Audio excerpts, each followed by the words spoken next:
봉주 가뚜스 여러분 안녕하세요. 차근차근 알아가는 프랑스어 정수린입니다. 자, 어제 9월 모의평가가 끝났죠. 여러분들의 실력을 수능 전에 마지막으로 점검해 볼 수 있는 시간이었는데요.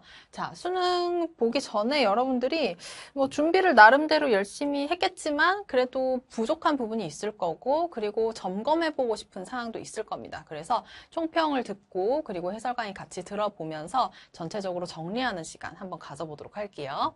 자, 보시면 이번 이제 9월 모의평가 같은 경우에는 뭐 절대평가니까 난이도는 평이했다라고 볼 수가 있겠습니다. 그래서 그다지 뭐 예상을 벗어나는 문제 없었고요. 그리고 충분히 우리가 배운 내용에서 해결할 수 있는 지식들을 요구하는 문제들이었죠. 자, 그래서 어휘와 표현은 6월 모의고사랑 거의 비슷했다라고 보셔도 괜찮습니다. 자, 그런데 하나. 육모 대비 난이도가 오른 게 있었는데 마지막 30번 문제 이거는 절대평가가 되기 전만큼 조금 난이도가 있다라고 볼 수는 있겠습니다. 그런데 사실은 막 엄청나게 어렵다거나 혹은 대비를 못할 정도의 문제는 아닙니다. 우리가 수능을 준비하면서 프랑스어를 공부한다면 반드시 배우고 넘어가는 지식을 물어보는 문제였기 때문에 그렇게 이제 생경하지는 않지만 그래도 요즘 이제 경향에 비해서는 조금 어려웠다라고 볼 수가 있겠습니다. 자, 그리고 다른 문제들도 마찬가지지만 내가 다 아는 것 같아서 그냥 대충대충 풀었다가 틀릴 법한 문제들도 있었습니다. 24번, 29번인데요. 자, 그래서 이거 단어도 쉽고 그리고 전체적으로 난이도가 평이했기 때문에 그리고 약간 쉬운 부분도 있었기 때문에 그냥 방심해서 풀었다가 약간 틀릴 수 있는 그런 문제들이 있기 때문에 조심하셨어야겠죠. 자, 그래서 전반적으로 난이도는 평이하다. 하지만 어쨌든 평가원 문제인 만큼 우리가 좀 꼼꼼하게는 봐야 된다. 이 정도로 정리할 수가 있겠습니다. 자, 그래서 문제를 좀 볼 텐데요. 제가 문제를 이제 분류를 먼저 했습니다. 유형별 분류 여러분도 다 알고 계시겠지만 자, 1번은 항상 발음 문제가 나오고 2번부터 5번은 어휘, 단순하게 너 이거 단어 뜻 아니? 라고 하는 그런 문제 나오죠.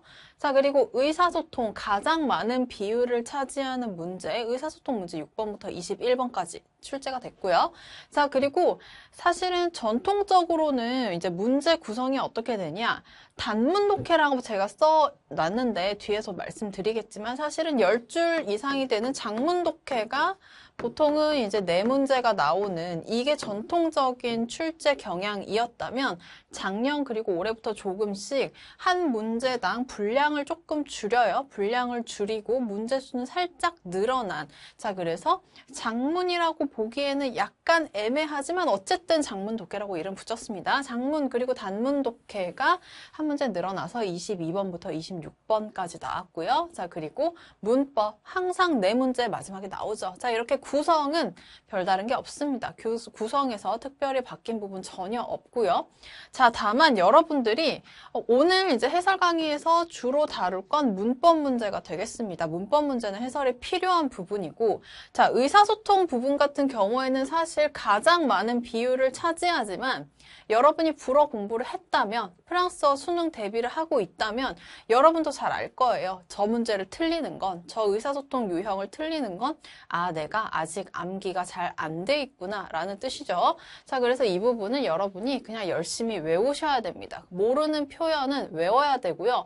이게 수능에 나올까? 이런 질문은 아무 의미 없습니다. 모르면 무조건 암기하셔야 되는 게 저 의사소통 파트인 거죠. 자, 그래서 문제 사실 보면서 우리 한번 보겠습니다.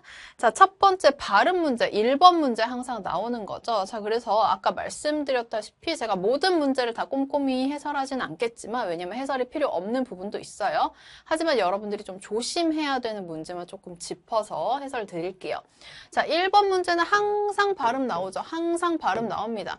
자, 그래서 기본적인 발음 할 줄 알아야 되고요. 심화 발음 조금 할 줄 알아야 됩니다.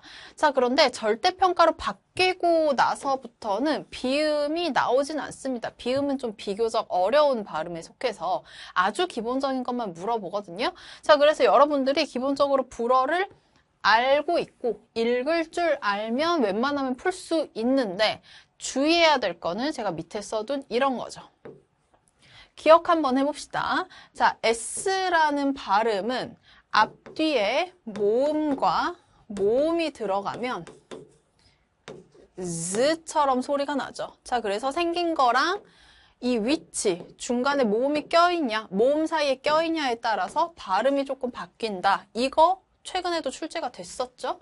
자, 그리고 이번 9월 평가원에서 나오는 건 어떤 문제였냐면 S가 이렇게 연속으로 왔을 때, S가 연속으로 왔을 때는 앞뒤에 모음이 있고 모음과 가까이 붙어도 그래도 쌍시오 소리가 납니다.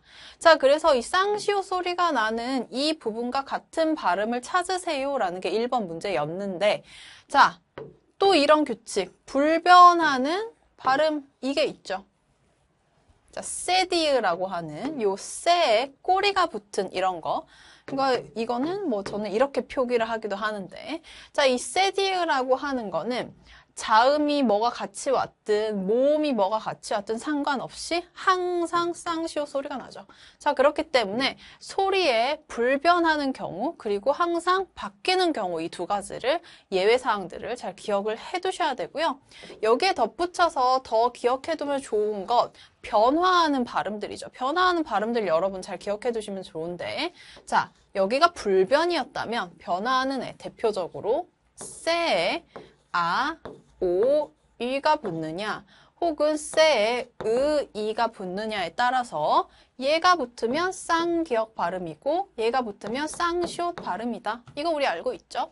자, 그리고 G라는 이 알파벳에 아, 오, 이가 붙느냐 으, 이가 붙느냐에 따라서 소리가 바뀝니다. 자, 이렇게 붙으면 기역 같은 소리가 나죠. 예를 들어서 불어의 장갑이라는 단어 이라고 우리가 발음을 하죠. 자, 그리고 이 아래는 지읒과 같은 소리가 나죠. 자, 그래서 이런 식으로 어떤 모음이 붙느냐에 따라서 소리가 바뀌는 자음 기억 반드시 하셔야 되고요. 이런 식으로 불변하는 소리 이것도 기억해 두셔야겠죠. 빈출입니다. 자, 그래서 1번 문제는 쌍시옷 소리 잘 알고 있니? 물어보는 거였고요. 발음 문제를 의외로 틀리는 친구들이 있기 때문에 조금 상세하게 설명을 드렸고 여러분들이 이 부분 잘 기억하고 있다면 큰 문제 없이 풀 수 있습니다. 자, 그리고 2번부터 5번까지 이어지는 어휘 문제는 제가 간단하게 이렇게만 써놨는데 자, 보통 어떤 것을 물어보냐? 명사 당연히 물어보죠. 경우에 따라서는 형용사도 물어보고요. 부사는 사실 많이 보지는 못했어요. 수능이라는 범위 안에서 다루는 부사가 많지 않거든요. 자, 특이한 부사가 많지 않기 때문에 부사는 많이 나오지 않고 그리고 동사. 특히 명사, 형용사, 동사 이 세 가지 품사에서 어떤 걸 물어보느냐. 자, 가장 많이 물어보는 거 의미.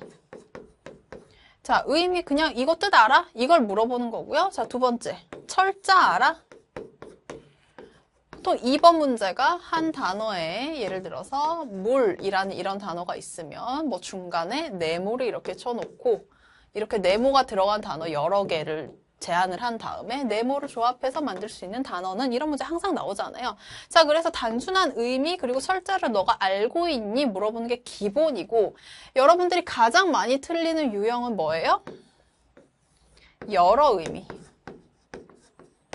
그러니까 다인 단어를, 그러니까 여러 의미를 가진 단어의 모든 뜻을 잘 알고 있고 활용을 알고 있느냐 이걸 물어보는 건데 자, 그러면 수능을 준비할 때 외워야 되는 그런 단어들이 너무나 많은데 내가 이 단어의 여러 가지 뜻까지 알아야 되나요?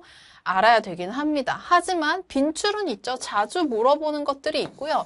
특히나 여러 가지 의미를 알고 있니? 라고 물어보는 문제는 동사를 물어보는 문제가 많습니다. 이번 9월 모평에서 어떤 동사를 물어봤냐? 아히베 동사 물어봤죠. 자, 기본적으로 아히베 동사는 도착하다라는 거예요. 이거 4번 문제죠. 자, 그런데 도착하다, 물리적인 의미를 갖고도 있지만 도달하다. j'arrive pas 이러면 나는 거기까지 도달을 못하겠어. 뭐 이렇게 해석을 할 수도 있지만 이게 무슨 뜻이냐면 이해가 안 된다. 그러니까 내 머리로 거기에 깊은 의미까지 도달을 못하겠어. 혹은 내가 그거를 해결을 못했어. 이런 식으로 도달하다는 의미, 도착하다는 의미 두 가지를 물어보는 게 이번 고평에 나왔습니다. 두 의미를 다 알고 있지 못하면 기억하셔야 되고요. 자, 그리고 동사의 두 가지 의미를 물어보는데 또 어떤 동사들이 출제가 많이 됐었냐? 대표적으로 이건 좀 지울게요. suivre,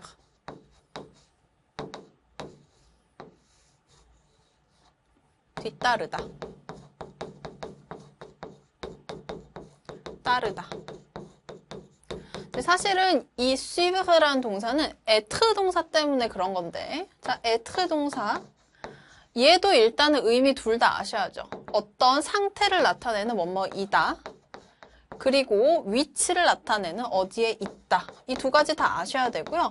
자, 그리고 이 두 개가 묶여서 나오기도 합니다. 왜 묶여서 나오느냐? 여러분 이거 동사 변형을 보시면 être 동사 1인칭 단수 je su이고요.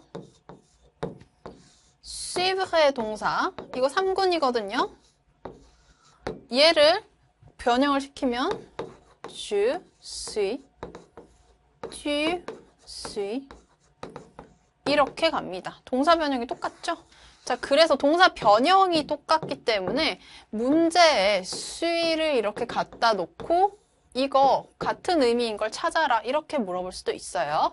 자, 그래서 suivre랑 être 동사 변형 기억하셔야 되고요. 또 두 가지 의미라서 많이 나오는 거 종종 봤던 거 꼼때. 자, 꼼때 동사 뜻이 뭡니까? 세다라는 뜻이 있죠. 자, 그런데 또 어떤 뜻이 있느냐? 고려하다. 조금 단순하게 해석을 하면 뭐 생각하다 이런 뜻이에요. 자, 그래서 여러분이 보는 것처럼 arriver, 우리 9월 모평에 나온, 그리고 suivre, être, 꼼때 이런 식으로 자주 보이는 동사들 중에 두 가지 의미가 있는 것들이 있는데 그 두 가지 의미 다 수능 범위 내에서 자주 쓰인다, 자주 봤다라고 하면 반드시 암기하셔야 됩니다. 한 문제에 틀리는 거 생각보다 큽니다. 여러분이 수능을 보러 들어갔을 때 실수할 수 있고요. 그리고 제2외국어는 또 맨 마지막 시간에 보기 때문에 약간 에너지가 떨어진 상태에서 본단 말이죠. 자, 그래서 집중력이 좀 떨어질 수 있습니다. 그렇기 때문에 누가 길에서 갑자기 나한테 arriver 동사 뜻이 뭐야? 라고 물어봤을 때 정말 편하게 대답할 수 있는 그 정도로 외우셔야 돼요. 입으로 외우시고 손으로 외우셔야 됩니다. 자, 그래서 이번 어휘 문제에서 가장 까다로웠던 건 이렇게 동사 하나에 두 개 의미가 있는데 두 가지 의미 잘 알고 있니? 라고 물어보는 거고요. 자, 그럼에도 불구하고 괜찮습니다. 왜냐하면 EBS 교재 나와 있는 동사들 그리고 단어들 외우면 충분히 해결할 수 있어요. 난이도 그렇게 높지 않습니다. 아주 기본적인 단어들만 이제 물어보기 때문에 어휘를 이제 잘 정리를 해두고 그래서 이제 모의평가 본 것들도 오답노트 정리를 그래서 잘 하셔야죠. 모르는 단어 꼼꼼하게 잘 외우고 넘어가셔야 됩니다. 자, 그래서 발음이랑 어휘 문제는 이 정도로 정리할 수가 있고요.